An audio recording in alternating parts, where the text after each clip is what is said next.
of Youth 2030, the UN's strategy to engage with, but especially to aim 2030. I want the UN to become a leader in working with young people.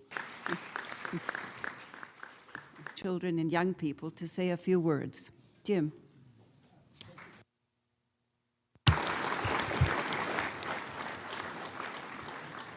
Thank you so much, Henrietta. And I just want to say that your leadership on world's youth issues has been a tremendous personal and professional inspiration to me.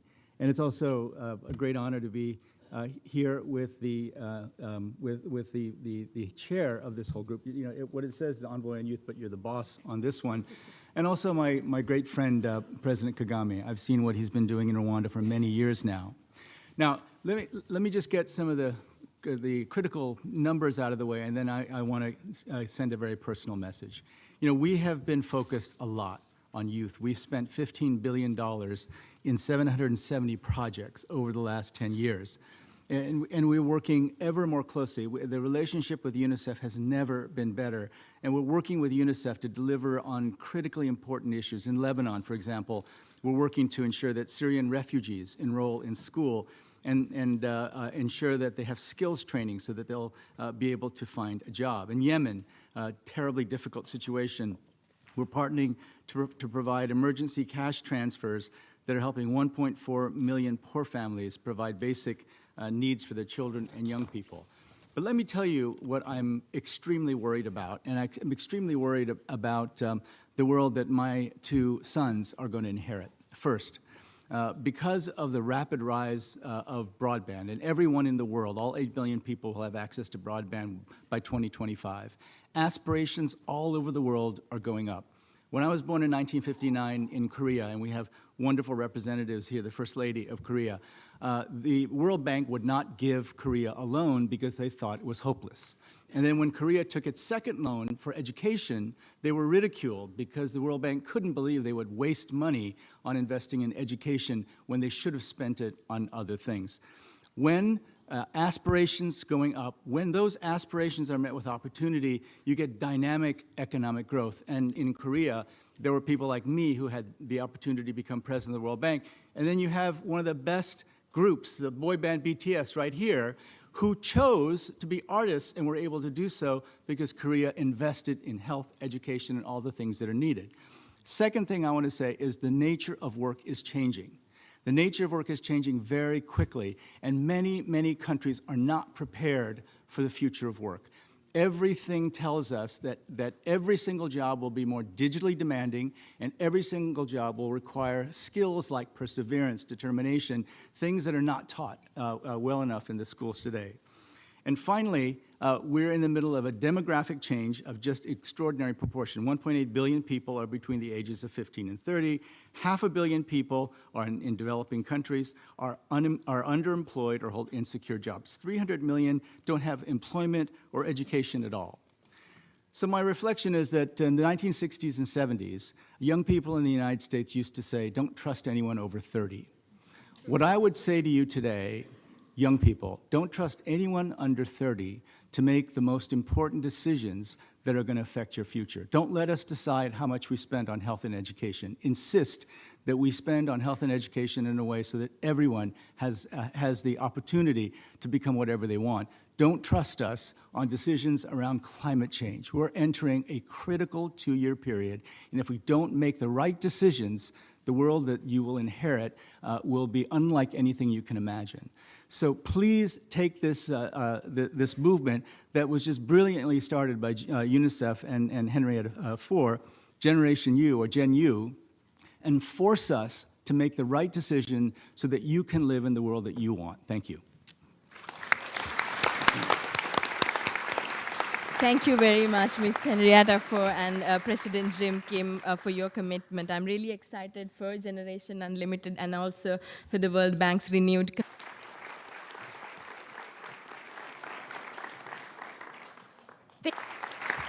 Thank you very much, Prime Minister and Natasha, for your of followers around the world. And my younger sister tried to stop me from coming today because she wanted to come here instead of me to see BTS speak. I'm grateful to the UNICEF Executive Director, Ms. Fo, for making it possible for BTS, who are recognized as UNICEF's Goodwill Ambassadors, for the Generation Unlimited partnership to be with us here today. The floor is yours.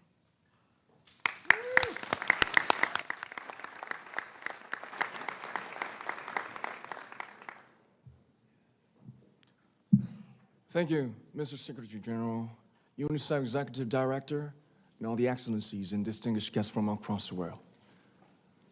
My name is Kim Namjoon, also known as RM, the leader of the group BTS. It is an incredible honor to be invited to an occasion with such significance for today's young generation.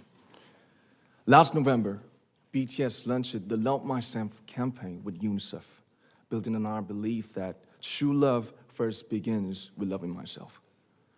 We've been partnering with UNICEF's End Violence program to protect children and young people all over the world from violence. And our fans have become a major part of this campaign with their action and with their enthusiasm. We truly have the best fans in the world. And I'd like to begin by talking about myself. I was born in Ilsan, a city near Seoul, South Korea. It is a really beautiful place with a lake, hills, and even an annual flower festival. I spent a very happy childhood there, and I was just an ordinary boy. I used to look up at the night sky and wonder, and I used to dream the dreams of a boy. I used to imagine that I was a superhero who could save the world. And in an intro to one of our early albums, there's a line that says, "My heart stopped when I was maybe 9 or 10. Looking back, I think that's when I began to worry about what other people thought of me and starting seeing myself through their eyes. I stopped looking up at the night skies, the stars. I stopped daydreaming. Instead, I just tried to jam myself into the malls that other people made. Soon, I began to shut out my own voice and started to listen to the voices of others.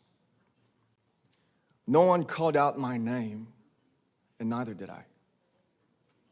My heart stopped and my eyes closed shut. So, like this, we all lost our names. We became like ghosts. But I had one sanctuary, and that was music. There was a small voice inside of me that said, "Wake up, man, and listen to yourself." But it took me quite a long time to hear music calling my real name. Even after making the decision to join BTS, there were a lot of hurdles. Some people might not believe, but most people thought we were hopeless. And sometimes I just wanted to quit. But I think I was very lucky that I didn't give it all up. And I'm sure that I and we will keep stumbling and falling like this. BTS has become artists performing in those huge stadiums and selling millions of albums right now, but I am still an ordinary 24-year-old guy. If there's anything that I've achieved, it was only possible that I have my other BTS members right by my side, and because of the love and the support that our ARMY fans all over the world made for us. And maybe I made a mistake yesterday, but yesterday's me is still me. Today, I am who I am with all of my faults and my mistakes. Tomorrow, I might be a tiny bit wiser, and that would be me too. These faults and mistakes are what I am, making up the brightest stars in the constellation of my life. I have come to love myself for who I am, for who I was, and for who I hope to become. I'd like to say the one last thing. After releasing our Love Yourself albums and launching the Love Myself campaign, We started to hear remarkable stories from our fans all over the world, how our message helped them overcome their hardships in life and start loving themselves. Those stories constantly remind us of our responsibility. So let's take all one more step. We have learned to love ourselves. So now I urge you to speak yourself. I'd like to ask all of you, what is your name? What excites you and makes your heart beat? Tell me your story. I want to hear your voice. I want to hear your conviction.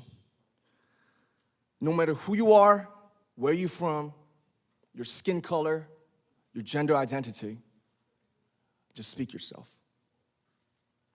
Find your name and find your voice by speaking yourself. I'm Kim Namjoon and also RM of BTS. I'm an idol and I'm an artist from a small town in Korea. Like most people, I've made many and plenty mistakes in my life. I have many faults and I have many more fears, but I'm gonna embrace myself as hard as I can. And I'm starting to love myself gradually, just little by little. What is your name? Speak yourself. Thank you very much.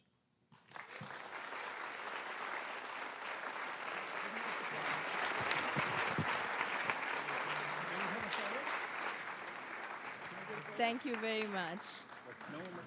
With so many young fans around the world, it was a pleasure having BTS with us, and I'm thankful that you use your platform and creativity to reach young audiences with positive messages about what it means to be a young person in the world today.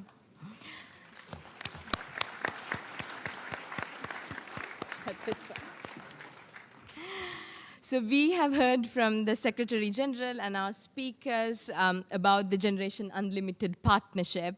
We have heard the Secretary General speak about the fact that the entire UN system owns, drives, and stands behind the UN's youth strategy.